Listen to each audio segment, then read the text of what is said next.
Hello viewers, আসসালামু আলাইকুম। কেমন আছেন? আশা করি সকলেই ভালো আছেন। আমরা মোটামুটি আছি আলহামদুলিল্লাহ। আল্লাহ যে হালে রাখছে তাতে সন্তুষ্ট, আলহামদুলিল্লাহ ভালো আছি।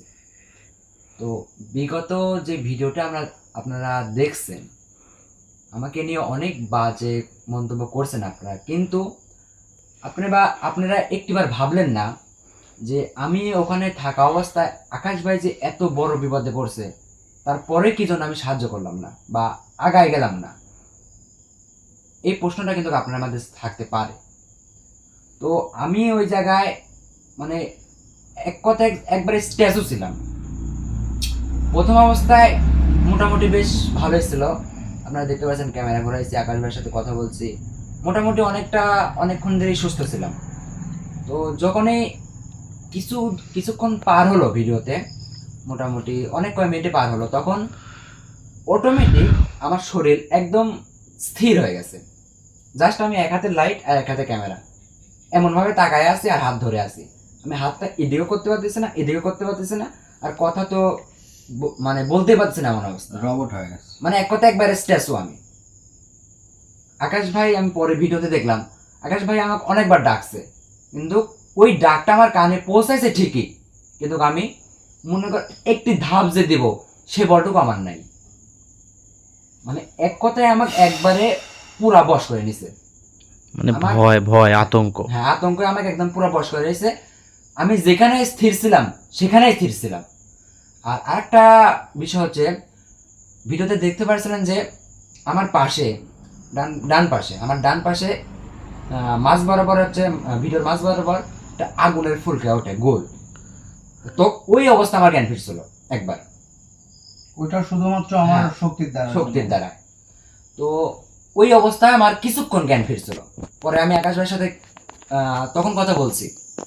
তার পরবর্তীতে কিছুক্ষণ পরবর্তীতে আমি আবার যেমন তেমনই একদম স্ট্যাচু। এক কথায় কি না হয়েছে কি হয়েছে আমি কিছুই বুঝিনি, কিছু জানে না, এরকম অবস্থা ছিল। মানে এই এমন অবস্থা করছে আমার, আমি কোনোভাবে লড়তে পারতেছি না, চড়তে পারতেছি, খালি চোখ দুটোতে আমি দেখতেছি। আর আমার হাত যেরকম আছে এরকম একবারে পারফেক্ট, মানে স্ট্যাচু এরকম ভাবে স্টিল ভাবে তারা আছে। কথা শুনতেছি, চোখ দিয়ে দেখতেছি ঠিকই আছে, কিন্তু আমি কোনো কিছুর সাড়া দিতে পারছি না। তো এটাই হলো আমার মূল কাহিনী। আপনারা সব থেকে বড় কথা হচ্ছে আমাদের মুরাদ ভাই, মুরাদ ভাই, হ্যাঁ ভাই। আপনাদের হঠাৎ করে কি হয়েছিল? ভাই তারপর মানে ভিডিও তো করব আমরা, কিন্তু হঠাৎ করে বিকাল থেকে মানে মাথা ব্যথা, জ্বর তারপরে জ্বর, মানে অটোমেটিক জ্বর, সব কথার এক কথা কি ভিউয়ার্স, ভয় জ্বর হোক আর যাই হোক, আমি একটু বলি, জ্বর আইছে গায়ে শরীরের মধ্যে। এখানে কিভাবে আকাশ ভাইকে বাগে ফেলানো যায় বা বাগে আনা যায়, শুরু থেকেই কিন্তু এরকম একটা ফোন দিয়ে আসতেছিল। আসলে ভিউয়ার্স, আপনারা কিন্তু মূল রহস্যটা আপনারা হয়তো যারা পুরাতন আমার ভিউয়ার্স বা ভালোবাসার মানুষ তারা হয়তো জানেন বা বুঝেন, দেখছেন, আর কথাগুলোও বুঝছেন। আর যারা নতুন এই এই সময় আসছেন তারা হয়তো জানেন না। আসলে ভিউয়ার্স, আমার চ্যানেলে কিন্তু মোটামুটি বা আপনাদের পরিবারে কিন্তু আমাদের পরিবারে কিন্তু মোটামুটি হচ্ছে 17,000-এর মতো সাবস্ক্রাইব, 18 প্লাস। তো এই 18,000 সদস্যর মধ্যে সবাই অ্যাক্টিভ না। কারো জিমেল হারাই গেছে, কারো মোবাইল হারাই গেছে, কারো জিমেল নষ্ট হয়ে গেছে, বর্তমানে নতুন আবার কিছু জিমেল দিয়ে সাবস্ক্রাইব করতেছেন, এরকম ভাবে রানিং আছে। তো ভিউয়ার্স, আমি একটা কথা বলবো যে এনার ভাইকে অনেক দিন বলতে অনেক বছর হচ্ছে আগে একটা মানুষ জাতির সাথে এত খারাপ ব্যবহার করতো যে তাকে আমি একদম মৃত্যুদণ্ড ছাড়া আমি কোনো কিছুই খুঁজে পেলাম না। তো যাই হোক, সব কিছু মিলায়া সব কাজ সবার থেকে অনুমতি নিয়ে ইনশাল্লাহ আমি তাকে শাস্তি দেওয়ার ব্যবস্থা করি, কি মৃত্যুদণ্ড। হ্যাঁ, আমি জানি পাপ করছি, কারণ সে পাপের পর্যন্ত আমি মাপও চাইছি। আপনারা হয়তো বিগত ভিডিও দেখে আসবেন যারা নতুন, আমি মাপেও চাইছি যে এইটা মৃত্যুর মালিক কিন্তু আল্লাহ, এই মুহূর্তে আর্জিন মৃত্যুর মালিক আল্লাহ। তো আসলে তার যে মৃত্যু হয়েছে আল্লাহর বিনা হুকুমে কিন্তু হয়নি, না, হুকুম হয়েছে বিদায় আমার হাত দিয়ে মারা হয়েছে, আমি ওসিলা মাত্র। তাই তো। আচ্ছা, তো যাই হোক, দেওয়ার পরে এই হচ্ছে সেটার ভাই। তো আমি যখন সেই পুকুর পাড়ে যাই তখন কিন্তু আমাকে দেখেই চিনে ফেলে, ভাই এক মারছি চিনবে না, তা তো অবশ্যই। তারপর থেকে ফোন দেওয়াটার ব্যবস্থা করে যে কিভাবে আকাশ ভাইকে কষ্ট দেওয়া যায় বা শাস্তি দেওয়া যায়। সে কিন্তু এতটুকু কিন্তু ধারণা তার মধ্যে আছে, 3-4 বছর ধরে আমার প্রতি ধারণা নিচ্ছে, মানে যতটুকু দেখলাম যে এই 3-4 বছর ধরেই কিন্তু তার একটা ক্ষোভ মনের মধ্যে রেখে দিয়েছিল, শুধু সময়ের অপেক্ষা ছিল তার। যাই হোক, সময়ও মিলে গেছে। ওই যে বলে না যে কপালে যদি থাকে হার, কি করবি চাচা খাজেন্দার। চাচা যদি খাবার পরিবেশন করে তারপরেও ওই হারই পড়বে যদি কপালে থাকে। তো আমিও সময়, সেও সময় পাওয়া গেছে, সুযোগ পাওয়া গেছে, এদিকে আমিও গেছি, আমার কপালেও আছে এই লিখনটা। তখন সে কিন্তু আমার পুরে যে একটা মানে সবসময় নজরদারি যে করতো না, এটা কিন্তু ভুল ধারণা, সে নজরদারি করতো। জি। তার বিধায় কিন্তু সে চিন্তা করছে যে আকাশ ভাই সরাসরি অ্যাটাক করা যাবে না বা শাস্তি দেওয়া যাবে না। হুম। আকাশ ভাইয়ের একটা দুর্বল পয়েন্ট হচ্ছে মায়া, একটা মহব্বত, অন্যের প্রতি একটা ত্যাগ স্বীকার করা। হ্যাঁ।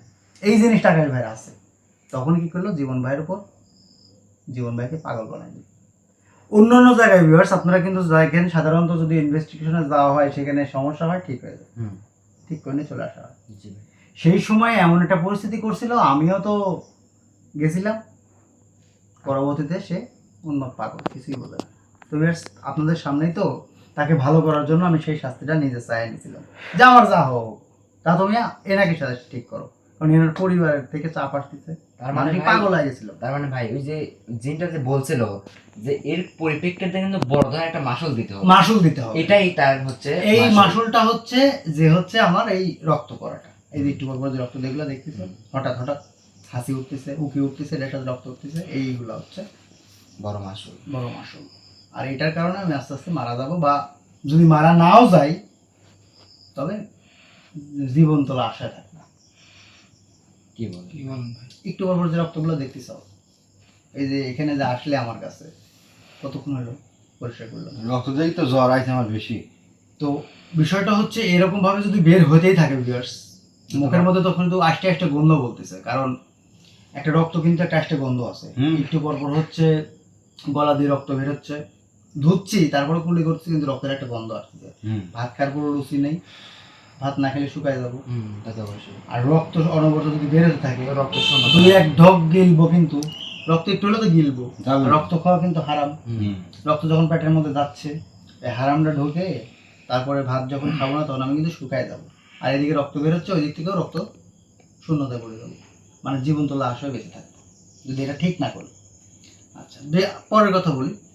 তো তখন কি করলাম আমি, স্বইচ্ছায়, যখন আমি এটা না চাইবো ততক্ষণ পর্যন্ত সে শাস্তি দিতে পারবে না, সেই শক্তি এবং সেইভাবে শরীর আমার তৈরি করা। আমি যদি নিজের ইচ্ছায় না বলি যে আমার ক্ষতি হবে, একমাত্র আল্লাহ তাআলা ছাড়া, সৃষ্টিকর্তা ছাড়া একটা পশমকেও আমার ছিঁড়ে দেখাতে পারে। তার মানে ভাই ও এই সুযোগটাই খুঁজছিল হ্যাঁ, যে ও তো জানে যে ওই যে নজরদারি করতো যে, হ্যাঁ, ও তো জানে যে আপনার শক্তির সাথে ওর শক্তি কোনো কিছুই না। কিছুই না। একটা দুর্বল জায়গা খুঁজতে হবে অনেক দিন ধরে, যেহেতু এই দুর্বল জায়গাটা পাইছে, অ্যাটাক করে দিতে সাথে সাথে। এক কথা আমি বলি, মানে আকাশ ভাই যদি মানে এক কথায় আকাশ ভাই যে স্বইচ্ছায় যে বলছে না যে হচ্ছে মানে মানে স্বেচ্ছায় যদি কিছু চায়, মানে বলছে যে আপনি আমাকে শাস্তি দেন, মানে স্বইচ্ছায় মানে চাইছে। নিজের গায়ে মানে নিয়ে নিছে, এটা যদি আকাশ ভাই না চাইতো বা আমাকে যদি সুস্থ না করতো তাহলে সে কোনো ক্ষতি করতে পারবে না। আকাশ ভাই তো নিজের বিপদ নিজের নিজেই ইচ্ছায় মানে চেয়েছে। ইচ্ছাই চেয়ে তো নিছে। এর আসলে জন্য আকাশ সব ভাই- থেকে কষ্ট পাইছে কি ভিউয়ার্স, আপনারা অনেকেই হয়তো বলছেন যে, আমি দেখছি কমেন্টগুলো ফলো করছি, যে আকাশ ভাই কি মাবে করতে, এই দুর্বল কবিরা দুর্বল হয়ে যাচ্ছে। ভাইরে, আমি যদি দুর্বলই হয়ে যেতাম বা আমার শক্তি যদি দুর্বলই হয়ে যেত, তাহলে মৃত্যুর দ্বার প্রান্তে যে অবস্থা করছিল আমার, এই অবস্থাতে কোনো সুস্থ মানুষ তাকে আবার পাগল বানাইতো না। আমি কিন্তু জ্ঞান হারাই ফেলছিলাম প্রায়, নাকে কিন্তু নিঃশ্বাস পর্যন্ত বন্ধ হয়েছিল, আমার অজ্ঞান অবস্থায় ছিলাম, তারপরেও কিন্তু আমার আমল মিস্টেক হয়নি। না। আমি কিন্তু শুরু থেকে, যখন থেকে বিপদে পড়ছি তখন থেকে কিন্তু আমল করে যাচ্ছি তাকে বাগে ফেলানোর জন্য। ফেলাইতে ফেলাইতে লাস্ট মুহূর্তে যায় কিন্তু সে তার চক্র বন্ধ করতে পারে, এবং এই শক্তিটা ব্যবহার করছিলাম একদম মহাগুরু শক্তি, যার নাম হচ্ছে গুরু শক্তি। এই গুরু শক্তির দ্বারাই কিন্তু সে গোল চক্রের মধ্যে বশীভূত হয়ে যায়, আটকে যায়। তো বিয়ার্স, আপনারা বললেন যে একটা বোতল বন্দি আছে, একটা বাইরে আছে, তাহলে কাক পুরালেন। আসলে বিয়ার্স, এক আত্মা দুই রূপ, একই জিনিস। আত্মা এক, দুইটা রূপ ছিল। আমি একটাকে বন্দি করছিলাম আর একটা বাইরে ছিল। তারপর যখন ওই যে বললো না যে মরিস না মরিস না, আপনার খেয়াল করে দেখেন আমাকে ওইটা ছেড়ে দেয়, মানে ওইটা দিলে তো স্বয়ং সম্পূর্ণ হবে, কেন তো হাফ ছিল জীবন ভাইয়ের শরীরের মধ্যে, হাফ মানে ওটা দ্বিতীয় রূপ। দ্বিতীয় রূপ, কিন্তু হাফ, সে তো পরিপূর্ণ না। যখন আমি বোতলটা খুলে দিলাম তখন কিন্তু সে পরিপূর্ণ হয়ে গেল, চক্রের মধ্যে গেল, লাস্ট পর্যন্ত গুরু শক্তি দ্বারা তো সে বদ্ধ হয়ে গেল। সে কিন্তু দ্বিতীয় রূপ ধারণ করতে পারতেছে না। আমি চাইলেই ফার্স্ট টাইমে তার গুরু রূপ ধারণ করে সবকিছুর সমাধান করে দিতে পারতাম, কিন্তু এখানে পারতাম, কিন্তু জীবন ভাই আর সুস্থ হইতো না, সে জীবনও সুস্থ করতো না। যেরকমটা এই যে আমি করছি, আমি নিজে নিছি, এই যে তাকে কিন্তু মেরে ফেলছি, কিন্তু এটা কিন্তু একটা মহাপাপ হয়েছে। আল্লাহর কাছে মাপ চাইছি যে ভাই আর দুই ভাইকে একই পথে দিয়ে দিলাম, কিন্তু সে মারা গেছে, কিন্তু তার শাস্তিটা কিন্তু আমার বহাল রয়ে গেছে। ঠিক হয়েছে কি? সে কি ঠিক করে দিয়ে মরছে? এখন এইটা যদি আমি ইমার্জেন্সি ভাবে বা গুরুতর ভাবে যদি ঠিক না করি ভিউয়ার্স, ওই যে আমি বললাম আস্তে আস্তে শুকায় যাবে এবং জীবন তো লাশ হয়ে বেঁচে থাকবে। তার মানে ভাই হচ্ছে আল্লাহর হাতে থাকে। তো যাই হোক ভিউয়ার্স, সব থেকে একটা কথা কি আপনারা শুনছেন যে ওই খারাপ প্রেসিডেন্টই বলছে যে আপনার পাশে কে আছে, তুই ভালো কাজ করিস, তুই অমুকের উপকার করিস, তোর পাশে এখন কি আছে দেখ। সে যে এ পর্যন্ত যত জিন জাতিকে আমি শাস্তি দিছি বা ভালো করছে, আসলে আপনারা দেখছেন কিন্তু আমি ম্যাক্সিমাম মানে 100%-এর মধ্যে একটা পার্সেন্টেজ মোটামুটি 99% জিনকে আমি কিন্তু ভালো করছি, কথার দ্বারা ভালো করে ভালো রাস্তায় নিয়ে গেছি। আসলে ভিউয়ার্স, মনে যদি শয়তানি থাকে আর বাপ মা যদি শয়তান থাকে, যার যদি শয়তান থাকে, ভালো করে কেউ লাভ আছে? মুখে বলে ভালো হয়েছে। তো যারা মুখে বলছিল ভালো হয়েছি বা ভালো কাজ দেখাচ্ছি, তাদের মধ্যে থেকে যারা খারাপ ছিল তারা সেই দিনটা টেনে আনছিল। নিম্ন কত শত দিন যখন আসছিল আমাকে শাস্তি দেখার জন্য ভাসতেছিল, এটা কে লক্ষ্য করলে মানে মাথা নষ্ট, আপনারা যদি দেখতে পারতেন বা আপনাদের যদি আমি ক্যামেরায় দেখাতে পারতাম। ক্যামেরাতে ধরে না। সেই মুহূর্তে আমার মনে হলো কি জানেন, যে হারে কারোর জন্য কি করবো, ভালো, আমি তো ভালোর পথ দেখাইছি, খারাপ তো পথ দেখাই না না না, ভালো, যে পুকুর আল্লাহ সে পর্যন্ত কিন্তু এখন পর্যন্ত নিখোঁজ। বিশাল ব্যাপার। যখন থেকে শুনতে যে আকাশ ভাইয়ের মুখ দিয়ে না কান দিয়ে রক্ত বাড়াচ্ছে না, সে মনে করছে হয়তো আমি যদি মারা যায় তাহলে তার জরিমানা লাগবে, কেস কাছারি হ্যান ত্যান 700 অনেক কিছু হবে। সে কিন্তু বাড়িতে নিখোঁজ। আমার যে যে সমস্যা বিয়ার্স, মানে কি বলবো আপনাদের, এই সমস্যা যদি কাটাইতে না পারি, আগামীকাল অবশ্যই উস্তাদের কাছে যাবো। আজকে যার কথা ছিল, কিন্তু উস্তাদ আজকে কাজ করতেছে, এখন সেই কাজ বাদ দিতে তো আর যত বড় হোক করা যায় না। তো কালকে মনে হয় সম্ভবত আমার কাছে আসবে। তার মানে কাজ ভাই করবো। হচ্ছে আপনার যে সমস্যা হচ্ছে ওই জিন তো আর সারা দিতে পারবে না। এখন আপনি জিন নাই কখন থেকে সারা দিবে? ওটাই বলছি, এখন আপনাকে একাকিত্ব ভাবে সবকিছু করতে হবে। কিন্তু এখানে কথা হচ্ছে, আমি দাদা ওদের সাথে কথা বলছি, আমাদের যত আছে কথা বলছি, এটা আমি ঠিক করতে পারবো না, এটা আমলে আসবে না, নিজের কাজ নিজে করলে হয় না। তার মানে আপনার সমস্যা অন্যজনের সমাধান সমাধান করতে করতে হবে। যে কেউ পারবে না। তাও যে কেউ পারবেন। আর বর্তমানে তো ইউটিউব ভাইরাল কবিরাজ তো হবেই না। আসলে ভিউয়ার্স, আপনারা কিন্তু জানেন যে আমি ব্যক্তিগত দিক থেকে পুরোপুরি আলাদা। কারণ আমার ওই যে আমি আপনাকে কথা বলছি যে আমার বাপ মাকে দেখাইছি, যার বাপ মা ভালো তার ছেলেও ভালো, 100%। আসলে ভিউয়ার্স, দুঃখের কথা আছে, আমি অসুস্থ মানুষ, তারপর একটা কথা বলি, একটা মানুষ যখন বিয়ে করতে যায় তখন কিন্তু সেই মেয়ের কিন্তু নানির খোঁজ করে, নানির ব্যবহার আছে কেন, কুল দেখে, মানে একবারে গোড়া দেখে, ঝাড় দেখে, ঝাড় ভালো হলে বাচ্চা ভালো হবে। তো ভিউয়ার্স, আমার বাপ মাও কিন্তু আপনারা দেখছেন যে উস্তাদ, কত বড় বড় উস্তাদ, কি মাপের উস্তাদ, কত বছর বয়স, তারা কত বছর সাধনায় থাকতো, সবই দেখছেন। আমি তাদের কাছে যা শিক্ষা গ্রহণ করি, আমি সময় দেই মুরব্বী মানুষের সাথে, আমার থেকে যারা 5 বছরের বড় সিনিয়র তাদের সাথে আমি সময় দিই, তাহলে কিছু জ্ঞান অর্জন করতে পারবো। তাই তো। আর যদি আমার সমবয়সীর সাথে সাথে আমি সময় দিই, তাহলে আমি দুষ্টমি শিখবো, খারাপ কিছু ছাড়া শিখবো। সমবয়সীর সাথে ঘুরলে আজকে ওই কাজ করবো, আজকে ওই কাজ করবো। আর বড় মানুষের বড় আলাদা জ্ঞান, বড় দিন বড় জ্ঞান। আসলে ভিউয়ার্স, এই যে দেখেন এতদিন একটা টিম পাইছি, এই যে আমার একটা বড় ভাই আছে, সে কিন্তু খারাপ কাজ করতে চাইলে বাধা দিবে, একটা ভালো বুদ্ধি দেয়, একটা ভালো জ্ঞান দেয়। এই যে আমাদের মুরাদ ভাই আছে, বড় ভাই, আমরা কিন্তু এইগুলা হচ্ছে আমার ছোট ভাই, এও ছোট, কিন্তু তারপরেও কিন্তু প্রায় চলে না। জি, জি। কিন্তু এই দুজন বড় ভাই রাখার কারণই হচ্ছে আমাদের যেন ভুল দিক থেকে সঠিক পথে নিয়ে আসে। এখানে যাওয়া যাবে না বা এইভাবে যাওয়া যাবে না, পাপের পথ থেকে হ্যাঁ, খারাপের পথ থেকে চলে আসা। এই জন্যই বড় মানুষের সাথে ঘোরাফেরা করা দরকার সব সময়ের জন্য।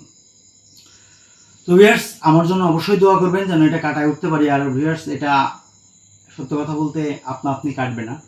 এটা যখন উস্তাদের কাছে যাবো, আমি কথাবার্তা বলছি, মোটামুটি অনেক ঝামেলা আছে এবং অনেক টাকার ব্যাপারও আছে।